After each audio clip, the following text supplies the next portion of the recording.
Whispers from the Frontier. Secret Operation Starbound Freedom. Jack Holdstein was clinging to the burning hull of a crippled starship when the pirates opened fire for the 7th time. The first 6 attacks had destroyed all 3 sets of engines. The captain's chair had also exploded in a particularly expensive manner. A violet blast tore through the smoke above his head. Jack flattened himself against the hull. Below him waited the endless blackness of space. Above him loomed the pirate flagship, bristling with cannons, armored turrets, and at least 3 skulls painted on its bow, one wearing an eye patch. "Jack!" cried the captain over the communicator. "Only you can reach the emergency resonance controls." "I know!" Jack shouted. The crew had been defeated by a combination of battle injuries, locked doors, and what the ship's doctor described as a very serious outbreak of sudden adult uselessness. Jack alone remained. He was 11 years old. This was technically younger than the minimum age for crawling across the hull of a ship under pirate fire, but the regulation had clearly been written by people who had never met him. His long captain's coat snapped magnificently in the vacuum. There probably shouldn't have been wind in space, but the situation required dramatic wind. The emergency control housing lay 6 meters ahead, beyond a jagged section of missing hull. If he could reach it, he could reverse the ship's communication array, produce a harmonic pulse, disable the pirate vessel, save the crew, and possibly be home in time for dessert. He rose to one knee. The pirate commander appeared on a view screen built into Jack's helmet. "You cannot defeat me, Jack Holdstein." The pirate commander had a black mechanical eye, a scar across his chin, and a voice suspiciously similar to Jack's dad. "You're wrong," Jack said. "I already have." The pirate commander blinked. "You have?" "Yes." The grizzled pirate squinted his good eye. "How?" "I'll explain after I win." That sounded heroic enough. Jack ran, his mag boots clumping along the damaged ship's hull. He leaped across the gap, and his right boot slipped off the water condenser ladder. The crippled starship, the pirate fleet, and the dramatic wind disappeared. Jack swung over 6 meters of ordinary farmyard, one hand wrapped around a rusted rung while his cracked field glasses bounced against his chest. His sandy brown hair fell into his blue-gray eyes, and his left knee struck the condenser housing hard enough to produce a new bruise beside 3 older ones. Below him, Jonas Holdstein stood with his hands in his coat pockets. Jack's father was a broad-shouldered man of medium height with a weather-darkened face, deep-set gray eyes, and a short brown beard turning silver around the chin. Pale silicate dust coated his work clothes, and the thick, scarred hands he now withdrew from his pockets in case his only child decided to fall off the farm equipment. "The pirates winning?" Jonas asked. Jack pulled himself upright. "I'm conducting a visual inspection." Jonas chuckled. "Of the condenser?" "The upper condenser," Jack said confidently. "You were looking at the sky." Jack sighed with resignation. "The sky's above the upper condenser." Jonas considered this. "Any problems with it?" "The sky?" "Yes," said his father. Jack looked around. "It's too large. Can you fix it before breakfast?" Jack considered. "I'll need parts," he said. Jonas pointed east. A bright white line had appeared above the ochre plains of Pettigrove Reach. Jack grabbed his field glasses. The lenses were cracked. The left focus ring stuck whenever the temperature dropped, and the right eyepiece was held together with insulation tape. Through them, the descending starship became a trembling silver shape wrapped in atmospheric fire. The 11-year-old's heart lifted. Beyond the Holdstein farm, the land rolled toward black ridges of ancient volcanic glass and shallow mineral basins that flashed beneath the morning sun. 23 kilometers away lay Hepworth Landing, its starport marked by navigation towers, loading cranes, and a control spire that looked remarkably grand from a distance. From close up, Jack knew one side of the control spire was patched with orange sealant. Distance improved many things. "Fast courier," Jack announced, "possibly carrying secret diplomatic documents." Jonas shaded his eyes. "Bulk ore hauler." "It's not an ore hauler," the boy said. "It has ore clamps." Jack snorted. "Those are disguised weapons." "They're painted orange and they are holding ore containers," said Jonas. "That makes them more disguised." The humor in his father's voice was evident as the man said, "Against people who know what ore clamps look like?" "Exactly." The ship crossed the horizon toward Hepworth Landing starport. A broad fan of dust soon rose beyond the ridgeline as it settled onto one of the landing pads. Jack watched until the last glimmer vanished. Hepworth Landing had begun as a geological survey camp and grown in the usual frontier fashion, crookedly, noisily, and with no agreement about where the roads ought to go. It now possessed 6 permanent landing pads, 11 temporary pads, several warehouses, an Accord Customs office, a market built from retired cargo modules, and a starport hotel whose illuminated sign had displayed only "hot" for the last 4 years. Jack had often wondered whether this was an advertisement or a warning. There was also a school building, although no permanent teacher had remained longer than half a season. Jack took most of his lessons over the colony network, when the network and the weather happened to agree. Every interesting person on Pettigrove Reach passed through Hepworth Landing. Pilots, explorers, and traders were there, as were the aliens and official Accord staffers. People with mysterious scars and long coats were almost certainly there. Most importantly, starships were there. And then they left. Jonas tapped the ladder. "Eastern residence post before breakfast, please." Jack looked from the distant starport to the rows of buried crystal beds surrounding the farm. "No hero in recorded history ever began his greatest adventure by calibrating a moisture probe," he said. "Most heroes don't begin before breakfast." Jack groused. "That's because heroes have crews." "Climb down, Captain." Jack descended, his oversized boots clunking against each rung. They were one size too large because his parents had become tired of purchasing boots that fit him for less time than a carton of milk remained fresh. When he reached the ground, Jonas handed him a blunt gray calibration tool. Jack had inspected it thoroughly. It contained no concealed blade, emergency thruster, stun beam, coded star map, or secret message from the Frontier Intelligence Service. It had been a disappointing afternoon. "Post 18 chirped twice during the night," Jonas said. "Listen carefully when you test it." "Why can't the system inspect itself?" "It did." Jack cast his father a side eye and said, "Then why do I need to inspect it?" "Because the automated check told us something was wrong. When I own a starship, everything will fix itself." Jonas turned toward the farmhouse. "When you own a starship, you'll learn that machines mostly produce reports explaining why they can't fix themselves."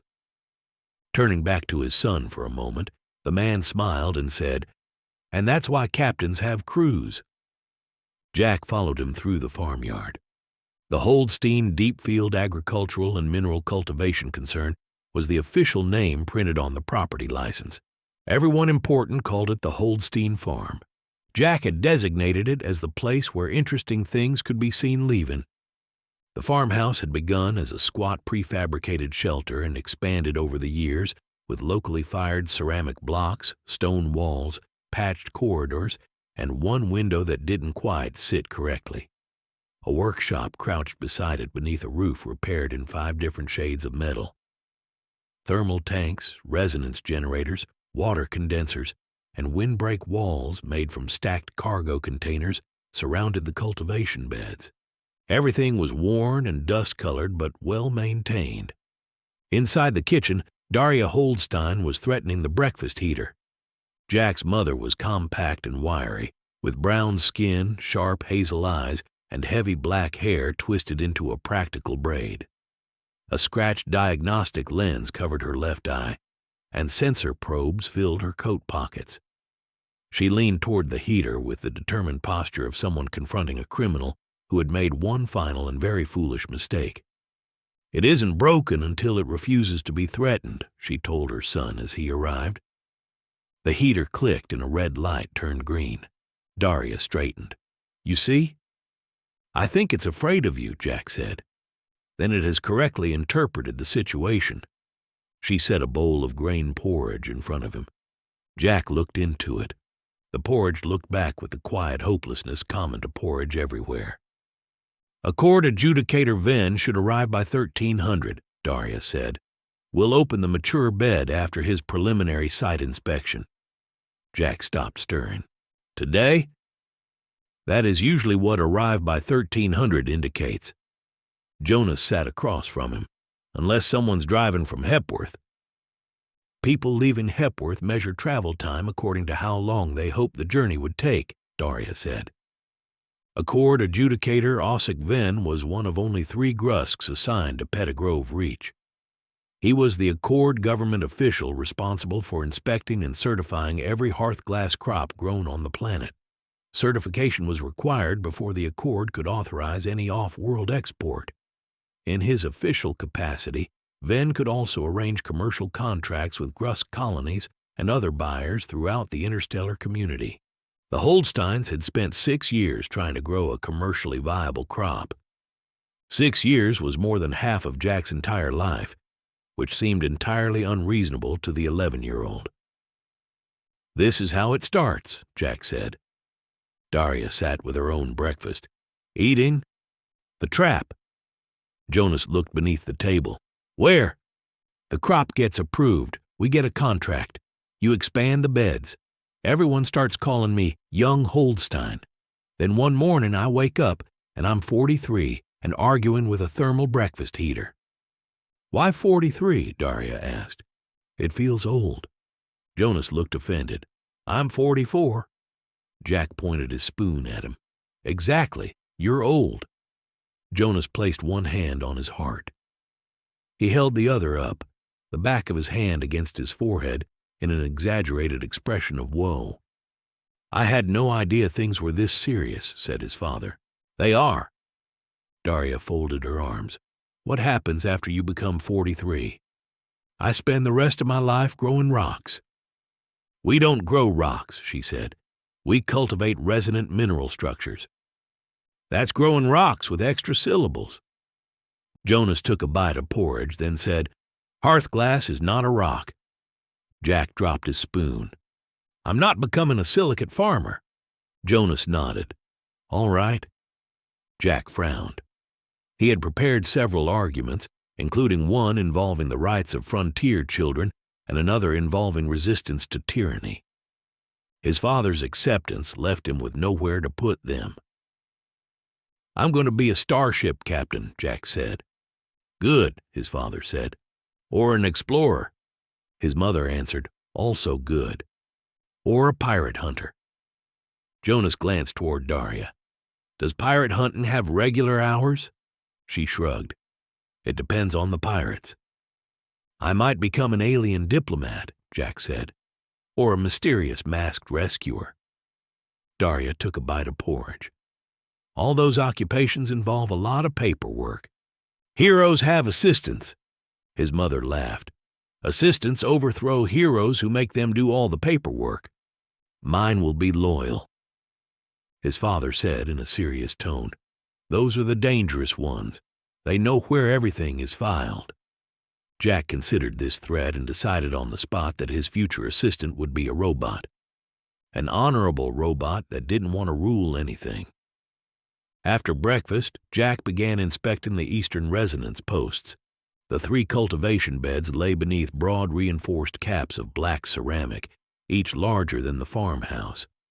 Pipes, sensor towers, and thermal regulators rose from their surfaces like pieces of some extremely boring mechanical city. The oldest bed held the mature hearthglass crop. The second contained the newly established nursery lattice. The third remained empty because Daria had described its mineral balance as insulting. That one had been set aside for additional greenhouse space. Hearthglass did not grow in soil. It began in carefully prepared beds of pulverized native silica, volcanic ash, metallic salts, mineral-rich water, ceramic mesh, and fragments taken from older formations. For 41 days, the bed had to be heated, cooled, pressurized, moistened, vibrated, and then held perfectly still in an exact repeating sequence. The process was called nucleation. Farmers called the delicate phase the listening. Jack called it the period when everyone whispered at breakfast and shouted at machinery outside. If the cycle failed, the bed produced several tons of glittering gravel. In 6 years of attempts, the Holdsteins had produced enough failed crops to pave the main paths around the farm. Jack resented how attractive it looked. At the first resonance post, he connected the calibration tool. The post answered with a clear musical tone. "Post 1, Jack said, loyal and dependable." He moved to the second and received a second clear tone. "Post 2, suspiciously eager." At the third, he paused, then drew himself up and said, "Post 3, your record is under review." The post chimed. "You may continue," he said. While he worked, Jack reviewed Secret Operation Starbound Freedom. The plan had begun when he was 9. It had since grown to 17 pages, 6 diagrams, 1 inaccurate map of Hepworth Landing, and a list titled Items Necessary for Survival, which included rope, water, biscuits, a compass, a dramatic coat, and possibly a laser sword, if he could ever find one. Step 1 was simple. Wait for a suitable starship to land at Hepworth Landing. It could not be an ore hauler. It needed windows and a big kitchen. Step 2 required Jack to cross 23 kilometers of dangerous wilderness alone. The actual route followed a maintained service road and passed 2 communications towers and a weather station. In Jack's version, it crossed a poisonous canyon, a river of fire, and a region inhabited by giant predators called doom lizards. The frontier planet of Pettigrove Reach had no doom lizards. This would have demonstrated the effectiveness of local hunters had there ever been doom lizards on the planet. There hadn't. Jack's map included 3 snack stops because heroes required energy.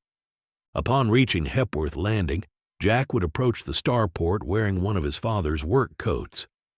An Accord customs inspector would block his path. "Stop," the inspector would say. "Children aren't allowed in the restricted cargo area." "I'm not a child," Jack would reply. The inspector, probably a Nethic, Jack had decided, would demand, "How old are you?" 23. "You appear to be 11. The insectoid Nethic were nothing if not accurate, thought Jack. "I'm unusually youthful," he would say. He knew a Nethic wouldn't believe him. "Do you have identification?" Jack had not solved that part yet. Possibly the customs inspector would be interrupted by pirates. Pirates solved many practical problems in Secret Operation Starbound Freedom. Jack would then hide inside an empty hearthglass shipping crate. The crate would be loaded aboard the waiting starship. Unfortunately, outgoing cargo was scanned, and Jack had added an anti-scanning device. When his mother informed him that anti-scanning devices were illegal, he explained that a grateful alien ambassador had given him one for saving an important diplomatic pet. When she asked what kind of pet, Jack said the information was classified. The truth was that he hadn't decided whether it was a 6-legged bird or a tiny dragon. He tested another post. Clear. Once aboard the starship, Jack would remain hidden until takeoff. Pirates would attack immediately. Every adult on the ship would become helpless due to injuries, trapped doors, or a mysterious illness that affected only people over 11. Jack would emerge from the crate. The ship's computer would scan him. "Unknown passenger detected," it would say. "I'm Jack Holdstein." Correction, hero detected. Jack would take command. He would use his knowledge of resonance farming to modify the communications array and fire a harmonic pulse at the pirate vessel. The pirate cannons would fail. Their engines would stop. Their trousers might fall down. Jack hadn't decided whether the harmonic pulse could do that, but it would be humiliating and therefore useful. The rescued captain would appoint him acting emergency first officer and the crew would object because he was 11. The captain would say, "Regulations must never interfere with obvious greatness." Jack would receive a private cabin with a window, a uniform with gold trim, and permission to eat dessert before vegetables. Post 18 chirped.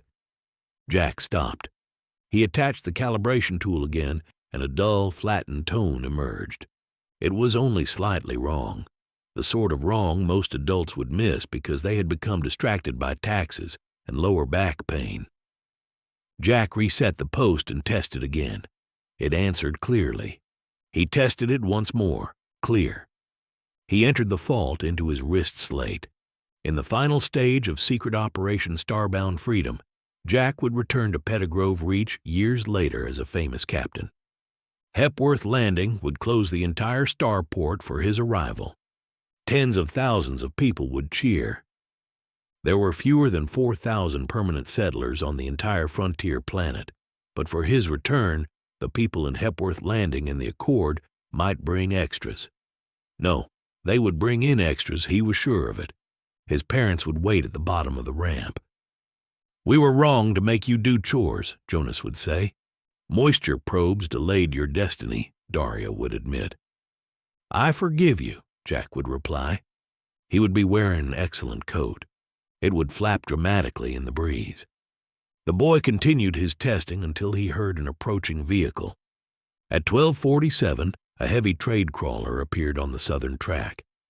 It passed through the windbreak gate, crossed the reinforced farmyard, and sank several centimeters into the surface beside the workshop. Jonas stared at the sunken wheels.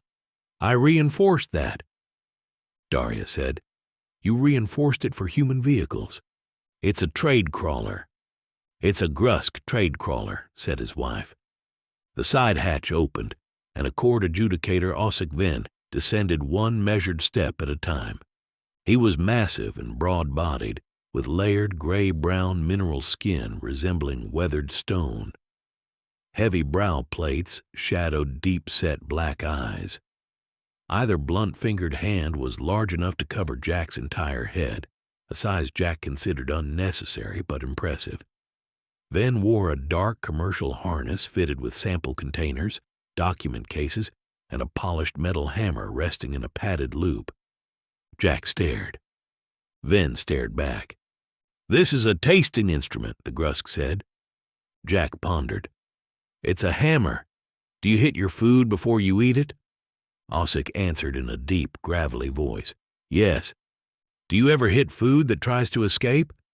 "No," said the Grusk. Jack nodded. "Then you haven't eaten at the Starport Hotel." Venn's stone face remained solemn. Daria made a sound suspiciously like a cough. "Do all Grusk carry tasting hammers?" Jack asked. "No. Some lack seriousness." Venn conducted the inspection with the gravity of someone deciding the fate of a planet. He examined pressure logs, mineral ratios, thermal records, resonance charts, storage plans, packing materials, and the workshop drain. He spent a long time looking at the drain. Jack had not previously understood that drains could disappoint people. At the mature bed, Venn placed one heavy hand against the ceramic cap. "The resonance is promising," he said. "You can feel it through there?" Jack asked. "Yes." The boy was curious. "What does it feel like?" Venn remained still for several seconds. Anticipation resting upon fatigue. Jack looked toward his parents. "That's the whole farm." "It may be environmental contamination," Venn said. Daria turned away and her shoulders shook. Venn faced Jack. "You are the child of this cultivation partnership. I'm Jack." The Accord adjudicator tilted his great head slightly to one side with a slight grinding sound of stone on stone. "Do you intend to continue the work?" "Absolutely not." Jonas inhaled a speck of dust and began coughing until Daria struck him between the shoulders. Ossic Venn considered Jack's answer. A structure should not be forced to bear a load for which it was not designed. Jack stared at him. Most adults responded to Jack's plans by saying he would change his mind, miss home, or discover that starship captains had to wake up early. Ossic Ven had simply accepted it. "You don't think I have to stay?" "No." Jack grinned. "However," Ossic Ven continued, "all structures require routine maintenance until their purpose is determined." Jack's grin collapsed. "That means chores." "Yes, Jack Holdstein." By mid-afternoon, the western horizon had become a wall of brown dust. The storm swallowed the black ridges first. Then Hepworth Landing vanished. The starport control tower faded into the murk, leaving only a few navigation lights glowing like dim stars. Daria checked the weather feed. "It's 4 hours early." Jonas looked toward the nursery bed. "Temperature drop?" 12 degrees, possibly more. They moved immediately. Jonas secured the greenhouse shutters. Daria increased thermal flow through the nursery lines, while Jack closed the workshop vents and adjudicator Ven moved his samples into the crawler. Wind slammed into the windbreak walls. Dust hissed against the farmhouse and poured across the yard. Static crackled along the condenser tower. The air turned copper dark. Jack had seen many dust storms. Pettigrove Reach regarded clear weather as a temporary oversight. This storm arrived cold. Frost formed around shaded pipe joints. An alarm sounded beneath the nursery bed, then another as Daria rushed to the control station and found graphs shivering across the display. "Eastern harmonic drift," she said as Jonas opened the regulator housing. The nursery lattice had only recently completed nucleation. If it fell out of synchronization, the Holdsteins would lose nearly a year of work and most of their remaining starter material. Daria redirected thermal pressure. Jonas cycled the regulator. Adjudicator Ven held a heavy shutter in place after its motor failed. He moved with such calm deliberation that the machine appeared to be having a tantrum in front of a disappointed teacher. "Regulator isn't responding," Jonas said. "Cycle it again," Daria replied. "I did." "Threaten it," she growled. Jonas said, "I used your exact phrase." "Did you mean it?"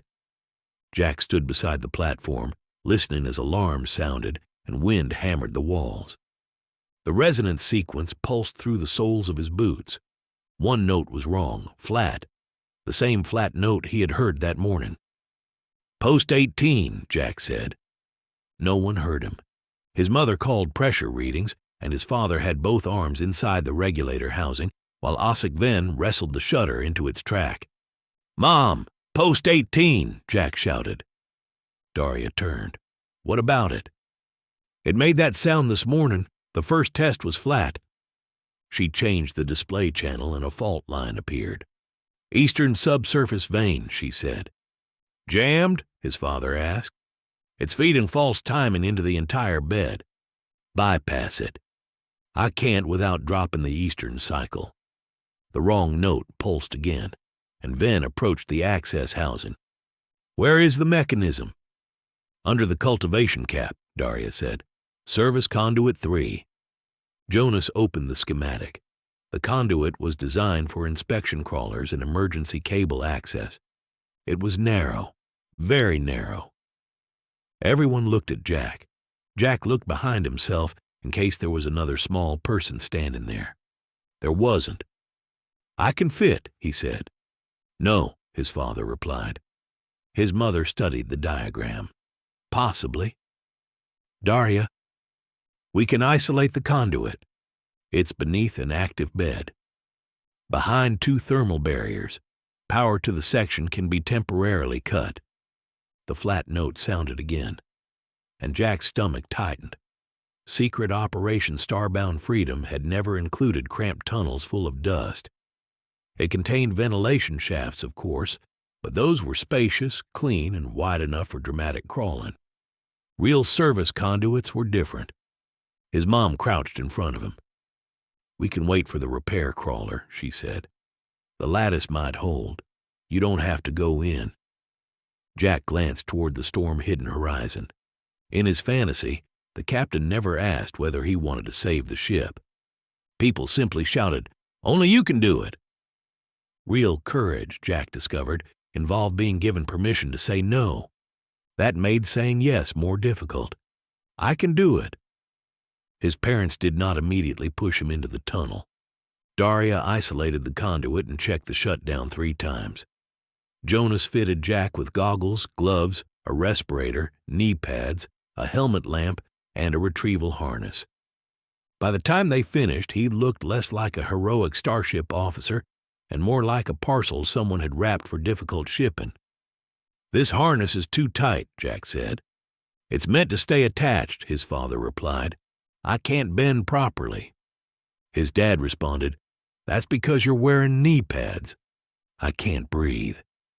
The gravelly voice of Ossic Venn rumbled, "That is the respirator. How am I supposed to look heroic in this?" "Safely," his mother said. She handed him a communicator. "Continuous contact. If I say stop, you stop." "What if the pirates cut communications?" His mother gave him a look. "There are no pirates." "What if there are secret pirates?" "Then they will also stop." This was followed by a look similar to the one that had fixed the breakfast warmer this morning, the one that said, "or else." Jack crawled into the conduit. The hatch closed behind him. His helmet lamp illuminated ceramic ribs, cable bundles, and pale dust. The passage barely cleared his shoulders. Jack took a breath through the respirator and closed his eyes briefly. When he opened them, the conduit transformed. It became the damaged lower deck of a frontier starship. Smoke filled the passage. Emergency lights flashed. The ship's imaginary computer spoke. "Jack Holdstein, the pirates have disabled every adult aboard." "How?" "They drugged the coffee and tea dispensers." "Understood." The plaintive and suddenly female computer voice wailed, "Only you can reach the resonance junction." "I'm already going." "Also, the captain says you may have 2 desserts." Jack crawled forward, smiling. "What are you mumbling?" Daria asked through the communicator. "The ship is damaged." "What ship?" his mother asked. "Any pirates?" said his father. 7. Daria snorted. "Tell them you're working." Jack rounded a bend and struck his helmet against the ceiling. At the final junction, Jack found the resonance vane behind a grated panel. Its pivot was crusted with fused silicate dust, and the vane trembled but could not complete its movement. "Accord command, I see the objective." A long pause crackled through the communicator. Jack suspected his parents were exchanging one of their looks. "Describe it," Daria said. The boy looked closely at the vane.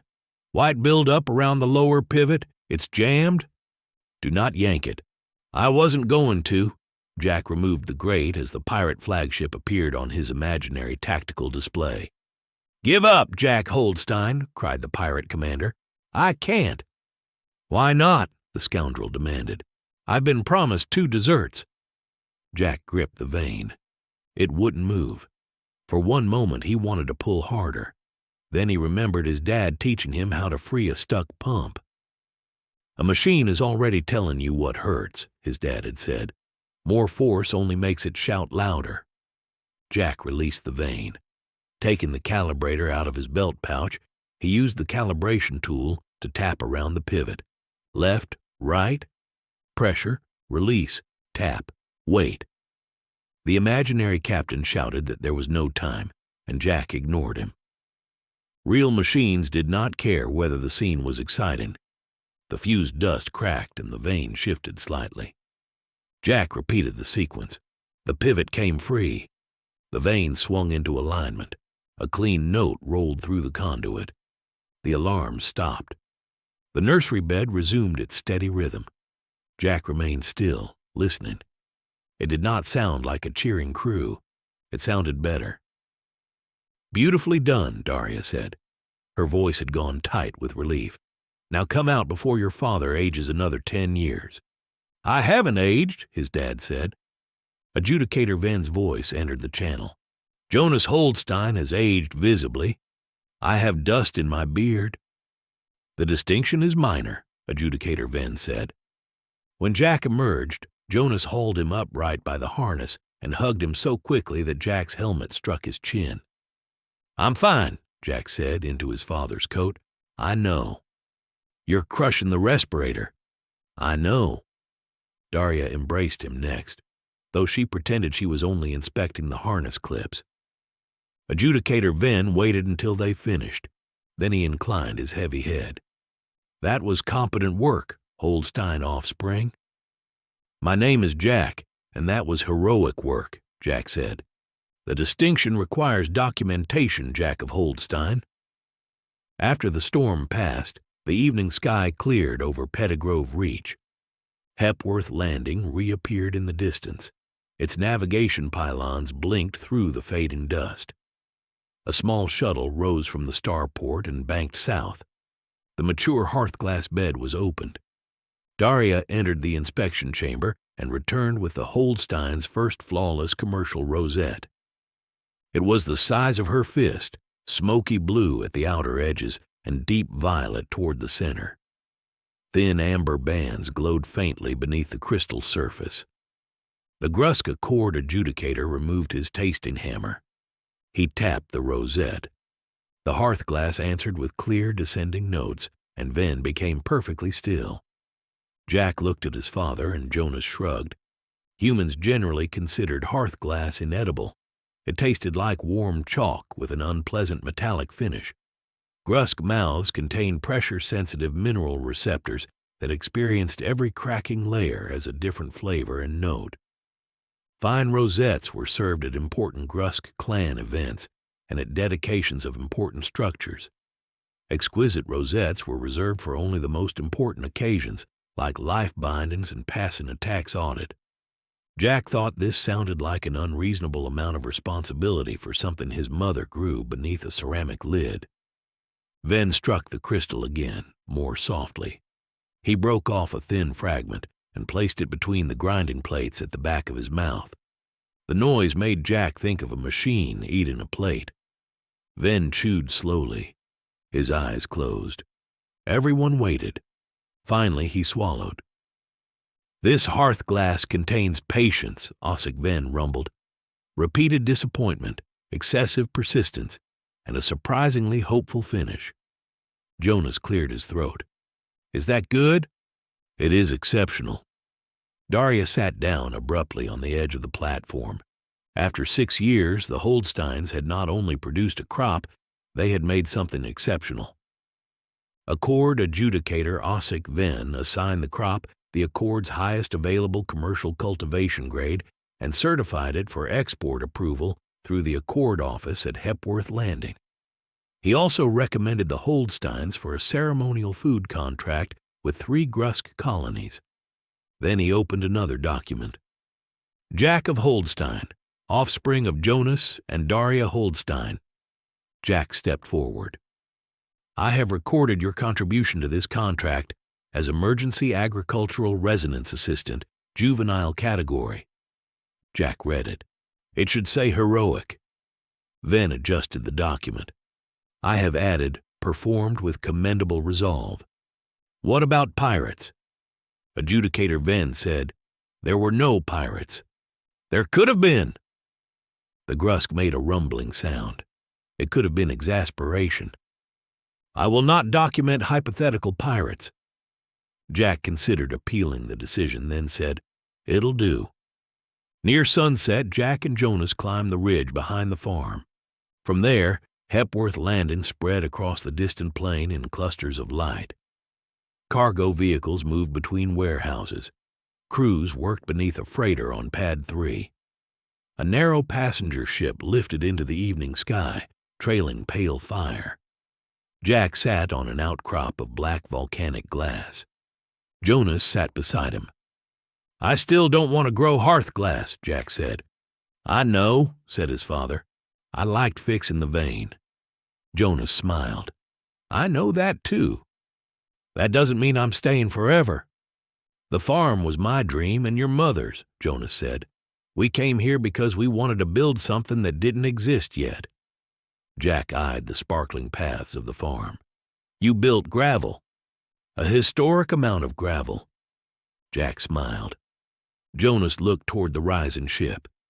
You don't owe us the same dream because you were born inside ours. Jack picked at the stone beside him. You won't be angry when I leave? We'll be proud." Jack waited. "And worried," Jonas continued, "and inconveniently emotional, and annoyed if you leave without learning how to wash your own clothes." "I know how." "You put everything in the same cycle," his father said. "It saves time." His mother suddenly said, "It turns white shirts gray." Gray is a frontier color. Daria had climbed the ridge carrying something wrapped in cloth. She sat on Jack's other side and uncovered a flawed shard from the first hearthglass crop. A fracture through its center made it unsuitable for sale. She handed it to him. Jack tapped it against his calibration tool. The shard produced one bright note. "Your first award for heroic action," his mother said. Below them, the passenger ship passed into the last sunlight and became a silver point. Jack imagined himself aboard. He was older, taller. His ears had become completely proportional. He commanded the fastest ship on the frontier. He had defeated pirates, discovered planets, negotiated peace between 12 alien civilizations, and hired an assistant who genuinely enjoyed paperwork. Years later, Captain John Jack Holdstein returned to Pettigrove Reach carrying rare mineral cultures for the family farm. Hepworth Landing closed the entire starport for his arrival. Thousands cheered. Several had brought banners. One banner showed Jack fighting a doom lizard. It was not entirely accurate, but he approved. His parents waited at the bottom of the ramp, pretending not to be impressed. Jack descended wearing the finest long coat in recorded history. It waved so dramatically in the breeze that people swooned. "Eastern Post before dark," came his dad's voice. The crowd, banners, and famous starship vanished. Jack groaned. He was going to miss that epic coat. "When I'm a captain, I'll replace every farm chore with robots." His mother started down the ridge. "Then you'd better learn how the farm works." Jack asked, "Why?" "Otherwise, the robots will grow several thousand tons of gravel." Jack considered this. Ships would continue arriving at Hepworth Landing. Someday one of them might carry him away from Pettigrove Reach. He would explore the frontier. He might save ships. He might even encounter pirates, though perhaps not 7 at once. But tonight there were resonance posts to inspect, a successful crop to celebrate, and supper waiting inside the warm, patched farmhouse below. Jack turned the shard between his fingers. "You really won't mind when I leave?" "We'll mind," his mother said. "That isn't the same as stopping you." She nudged his shoulder with hers. "You can leave home without having to hate it first." As his mother and father walked back down the ridge, Jack took another long look at the starport. Then he looked down at the shard in his hands. His first real award for heroic action. Jack suspected his smile could probably be seen from orbit. Then he ran after his parents before they could finish the evening chores without him.